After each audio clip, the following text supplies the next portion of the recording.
আমরা আন্তর্জাতিক আদালতে যাব দরকার হলে, আমরা জাতিসংঘে যাব দরকার হলে, আমাদের পানির হিস্যা বের করে নিয়ে আসতে হবে। আবার আমাদেরকে পদ্মা নদীতে পানির ব্যবস্থা করতে হবে। আমাদেরকে খালগুলো খনন করতে হবে, যাতে শুকনো মৌসুমে যদি আবার পানি নিয়ে আমরা পানির ব্যবস্থা করি এবং আবার যদি পানি নিয়ে তারা ঝামেলা করে, তাহলে যাতে আমাদের খালগুলো পানি ধরে রাখতে পারে আমাদের কৃষকদের জন্য, আমাদের মানুষের ব্যবহারের জন্য সার্বিকভাবে পানির ব্যবস্থা আমাদেরকে করতে হবে। কাজেই প্রিয় ভাই বোনেরা, সামনে অনেক কাজ, সামনে অনেক চ্যালেঞ্জ। এই চ্যালেঞ্জগুলো আমাদেরকে নিতে হবে। আমাদেরকে আমাদের দেশের বেকারদের কর্মসংস্থানের ব্যবস্থা করতে হবে। ছোট ছোট কলকারখানা আমাদেরকে গড়ে তুলতে হবে।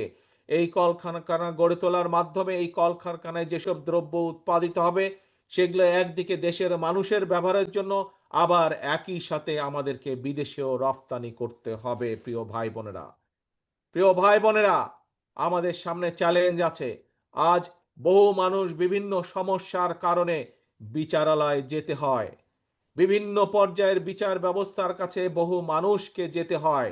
সেটি জমির সমস্যা হোক, বিভিন্ন বিষয় সমস্যা হোক, পারিবারিক হোক, সামাজিক হোক, বিভিন্ন ব্যবসা। কিন্তু আমরা দেখছি কিভাবে বিচার ব্যবস্থার জটিলতার কারণে, দীর্ঘসূত্রিতার কারণে বছরের পর বছর সাধারণ মানুষকে কোর্টের বারান্দায় ঘুরতে হয়। আমাদেরকে এই ব্যবস্থার পরিবর্তন করতে হবে, যাতে করে মানুষ দ্রুত বিচার ব্যবস্থা পায়, দ্রুত বিচার পায়, দ্রুত সুরাহা করতে পারে তার সমস্যার সমাধান। প্রিয় ভাই বোনেরা, আপনাদের সামনে আমি এরকম কতগুলো চ্যালেঞ্জের কথা আজ তুলে ধরেছি।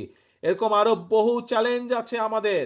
এই চ্যালেঞ্জগুলো আমাদেরকে মোকাবেলা করতে হবে। কৃষির চ্যালেঞ্জ আছে, কৃষকদেরকে সঠিক সময় বীজের ব্যবস্থা করতে হবে, কৃষকদেরকে সঠিক সময়ে আমাদের সার পৌঁছাতে হবে, কৃষির উৎপাদন আমাদেরকে বাড়াতে হবে। আবার একই সাথে খেয়াল রাখতে হবে মানুষ যাতে স্বল্প মূল্যে কৃষি পণ্য পায়, কিন্তু একই সাথে আবার কৃষকও যাতে তার উৎপাদিত দ্রব্যের সঠিক মূল্য পায়।